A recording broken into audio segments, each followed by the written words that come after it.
This is a Saturday morning TV log from Big D's Entertainment Rankings and Reviews. Woohoo! Welcome to another Saturday morning TV log. This time around, it's the Banana Splits, brought to us by Hanna-Barbera.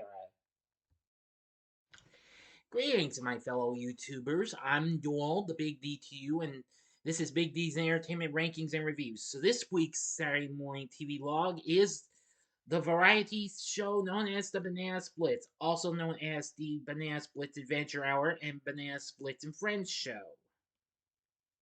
Featuring the titular characters, a fictional rock band composed of 4 costumed animal characters in red marching band hats with yellow plumes. Those are Fleagle on guitars and vocals, Bingo on drums and vocals, Drooper on bass and vocals, and Snorky on keyboards and effects. The show originally premiered on NBC in September of 1968, where it ran for 2 seasons and then syndication for 12 big years. The show featured the Banana Splits band as live-action costume characters, as I mentioned, who host both live-action and animated segments within their program. The costumes were constructed by Sid and Marty Krofft, who the following year would bring us their own series in HR Pufnstuf, which would actually premiere on the same network. Based on designs by Hanna-Barbera artists, and the series sponsor was Kellogg's Cereals, who of course recently sponsored other shows from this company. Now then, here's how the story starts out. It was 1967 when Hanna-Barbera approached the Krofft brothers to build the costumes for a television show featuring animated and live-action segments, hosted by a bubblegum rock group of anthropomorphic characters. The show's format was loosely based on Roy and Martin's Laugh-In, which actually premiered earlier that year in 1968. As the characters later appeared on one episode of that show, as a matter of fact. The Banana Splits Adventure Hour premiered on September 7th, 1968. Now, according to his biography, Joseph Barbera said that the show was originally going to be called The Banana Bunch, but permission could not be obtained from the author of a children's book by that time.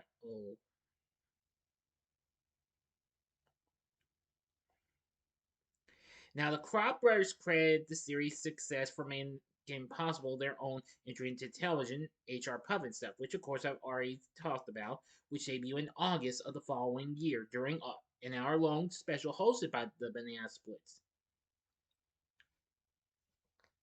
The show had various segments and what have you. The show's one live-action segment was a cliffhanger serial known as Danger Island.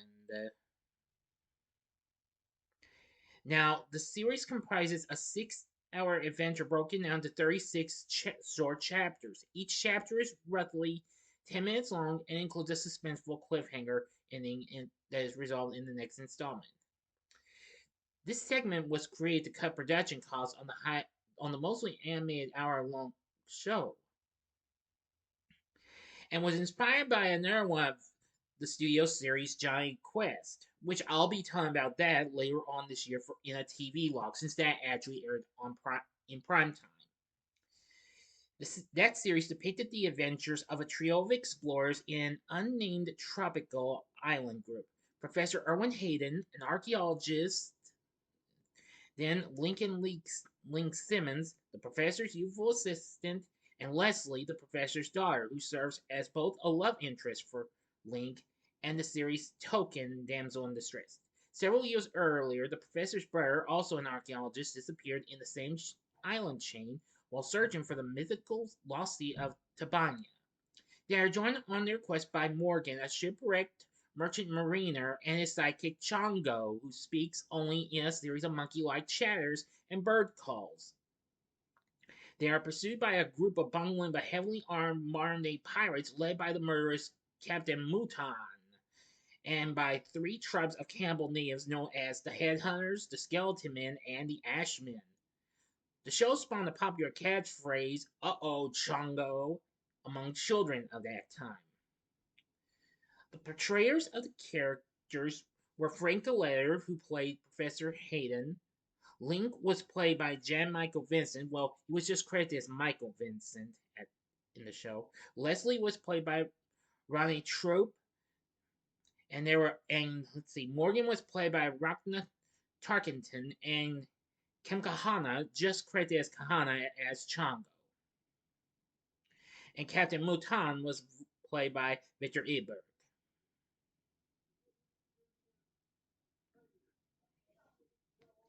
Now then, there was also a part live action, part animated series consisting of only a mere 4 episodes, simply called Microventures, which was an educational segment. In each episode, Professor Carter, along with his 2 teenage kids, Mike and Jill, use a shrinking machine, the Micro Reducer, to shrink themselves and their dune buggy to miniature size to explore and experience the world from the perspective of an insect. Now, of course, the same year this premiered, Filmation had also gave us the Fantastic Voyage animated series on ABC. Don Masick, who was a big-time voice actor at Hanna-Barbera at the time, voiced Professor Carter. Patsy Garrett voiced Jill, and Tommy Cook voiced Mike. And like I said, there were only a mere 4 episodes produced and aired. The 2 main animated segments for this show included the Arabian Nights, which of course that's spelled with a K and before the Nights, based on the Arabian Nights, a classic work of Middle Eastern literature. Now, the plot was, well, taking place once a peaceful country, Persia was overrun by the powerful forces of the evil conqueror Bakar, the Black Sultan. When all the states of Persia were overthrown, Bakar invaded the capital city of Baghdad.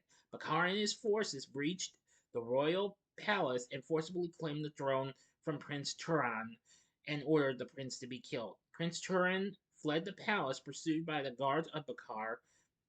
In his escape, the prince is held by a magician named Farik, who, with his magic, slipped away from the guards. On their way to the state of El Rabol to seek aid from his uncle, the Caliph, Turhan and Farik meet Rasim while being chased by the guards in the Caves of Doom. Rasim tells them that Bakar's forces have already I'm getting tongue-tied, usurped the throne of El Rabal and imprisoned the Caliph and his daughter, Princess Nida. The trio then heads to El Rabal on Rasim's donkey, Zazum. And then in El Rabul, this is actually the origins, as I'm telling you.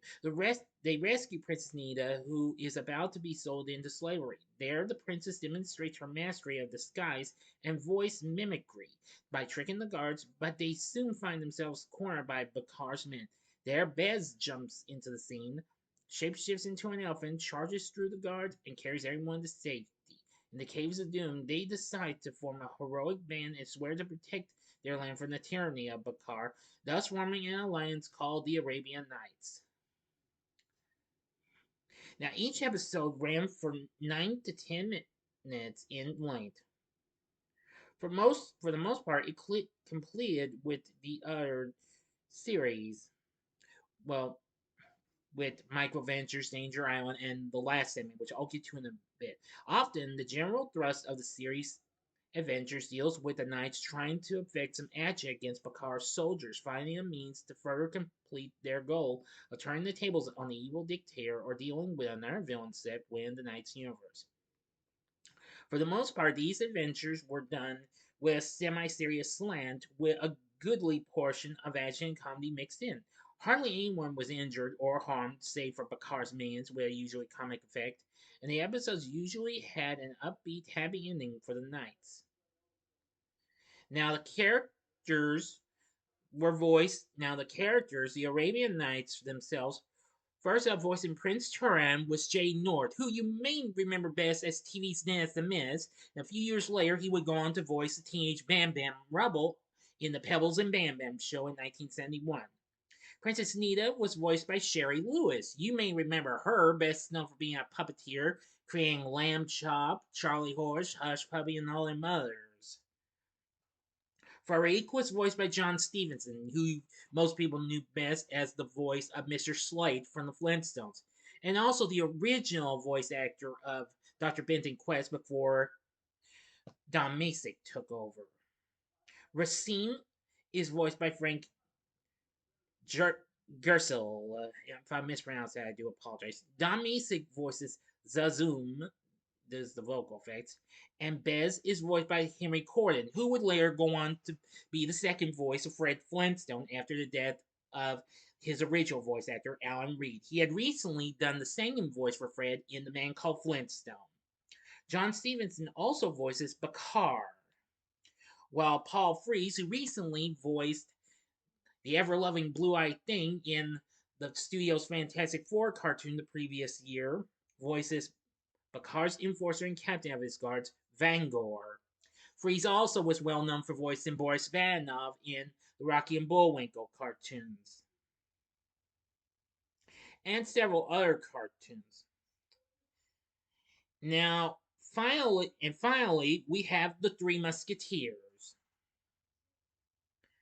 Of course, based on the famous 1844 novel of the same name.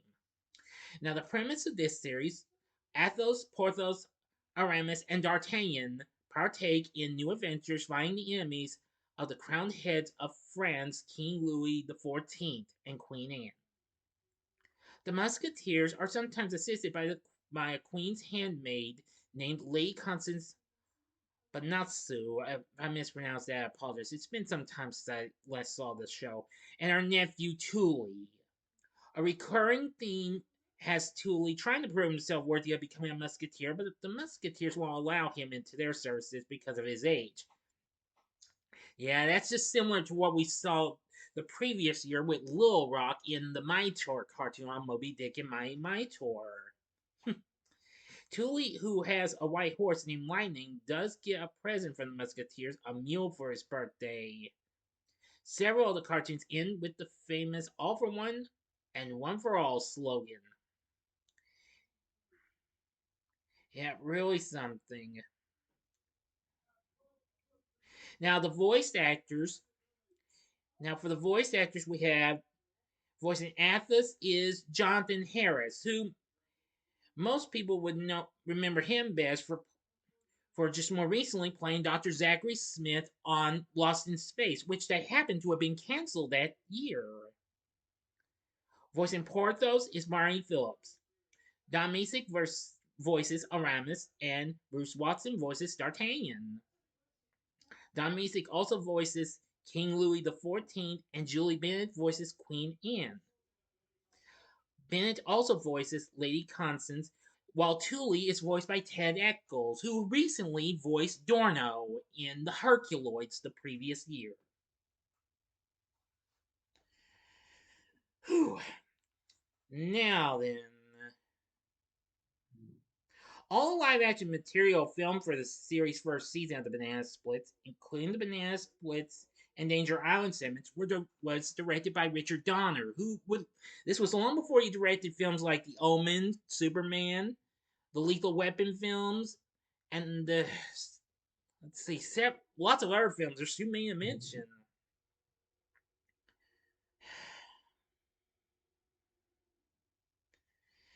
Jason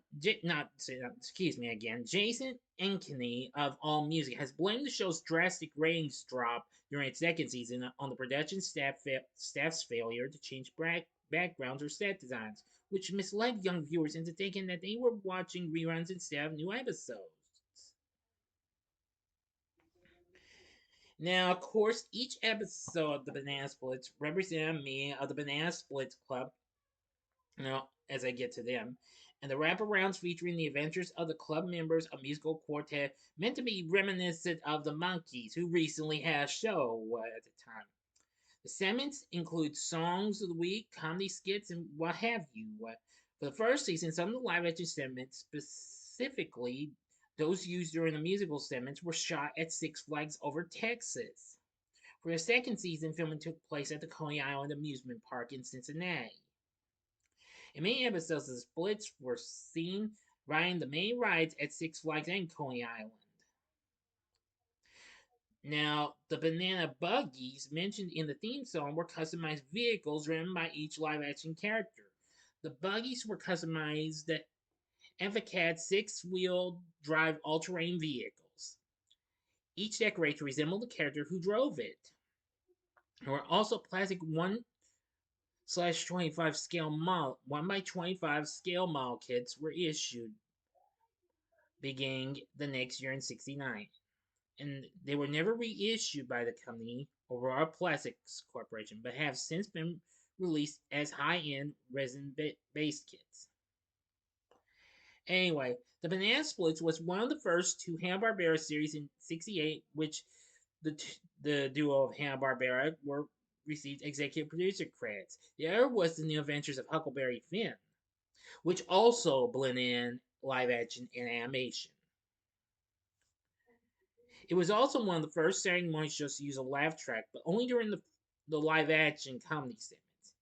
In its first year, the cartoons were adventure based and did not have laugh tracks. The first Saturday morning cartoon with a laugh track was The Archie Show from Filmation. Anywho, now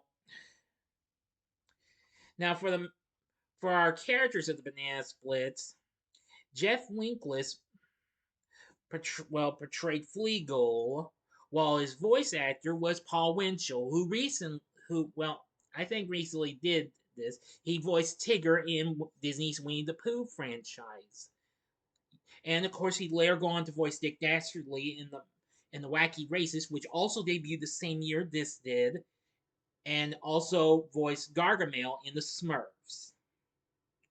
Bingo is performed by Terrence H.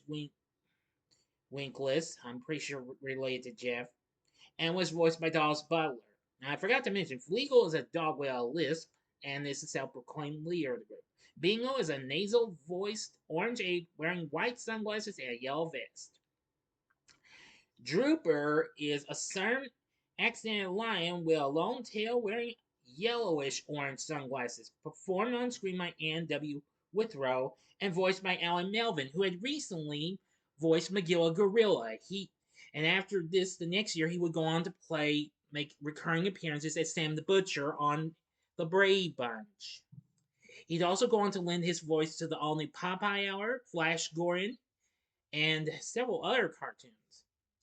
While Snorky is performed on screen by James Dove and Robert Towers. But no voice actor, though.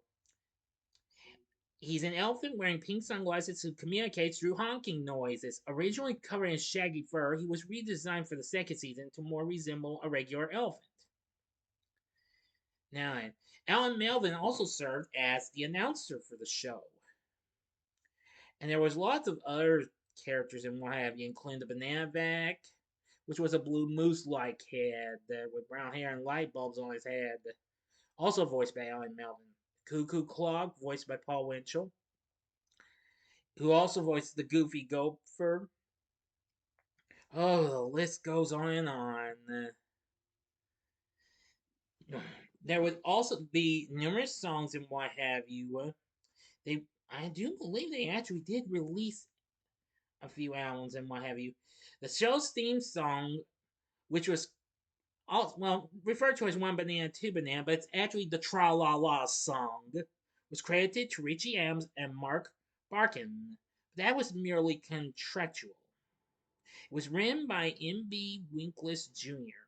on the upright piano in his living room, a piano that also spawned the Snap Crackle Pop jingle for Rice Krispies, among other successful themes. Anyway, the song, of course, was a minor hit on the Hot 100, only reaching number 96.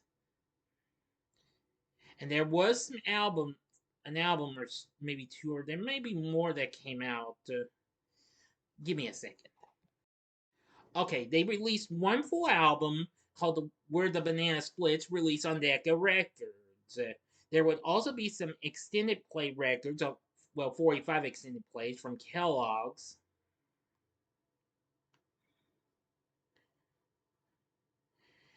And there would, of course, would be it would be released up. Well, the Here Come the Where the Banana Split, excuse me, I'm getting mixed up, was released on CD along with Here Come the Beagles, which was a soundtrack to the Total television series, The Beagles, which I've only seen a little bit of that, but I'm going to try to save that for a future Saturday Morning TVLog. Anyway, yeah, so now you know about the banana splits, and I think you know that what they are in my view, but just in case, let me give you a good look at them. Here we are. Here's a good look at the characters with their logo. But as for the characters from their segments and what have you, I'll let you be the ones to watch and what have you. To be honest, I'm not really sure where you can find these, but you might have to look real hard to find these segments and what have you. Just don't get them mixed up with the Banana Splits movie that came out in 2019, which that was like a horror film. Okay, so don't get them mixed up. So just look up the Banana Splits Adventure Hour, or Banana Splits in French from 68 and 69. Okay, that would be your best chance. Or look up some of their segments if you can find them, like Danger Island, the Micro Ventures, Three Musketeers, or even the Arabian Nights. Anyway, I think you'll really like it. The first episode was actually included on the first volume of Saturday morning cartoons from the 70s, I believe. Or, hang on, like, no, 60s. Sorry. No, wait, no, oopsie. Yeah, I'm not seeing this right. My apologies. The first episode was released on the second volume of Saturday Morning Cartoons 1970s and again the 1960s to 1980s collection. Now, the first season was released on DVD, but unfortunately in Region 2. The show later got shown as the Banana Splits and Friends in syndication, and then later which those would later air on Cartoon Network and Boomerang. The Banana Splits ended in September of 1970 after a total of 31 episodes produced and aired. So there you go. Now you know about the Banana Splits. What did you think of this show? Have you ever watched the Banana Splits before? I hope so. Let me know what you thought about this show in the comment section below. If you like this video, click the like button, subscribe, and be a part of the Big D Nation. And stay tuned. Tonight I'll be giving you a spoiler-free review of Kung Fu Panda 4. I'm looking forward to it. So if you like this, check out my Saturday morning TV logs for these shows that were created, provided through the courtesy of Stan Murray Croft. Maybe not Hanna-Barbera, but the Croft Brothers. In the upper left-hand corner is the Saturday morning TV log I did on their first show, HR Puffin Stuff. The upper right-hand corner is the Saturday morning TV log I did on Far Out Space Nuts, which I did that last week, which you can find that along with HR Puff and Stuff and several others on Tubi. And the same can be going for this show, the Croft Super Show from 1976. And the bottom right hand corner is the button you can click to subscribe. If you like rankings and reviews on movies, TV, music, video games, etc., as well as the Saturday Morning TV log, then I'm your guy. Thanks for watching, and next week's Saturday Morning TV log is Jim Henson's Dog City. So until next time, I'm the Big D saying, see ya.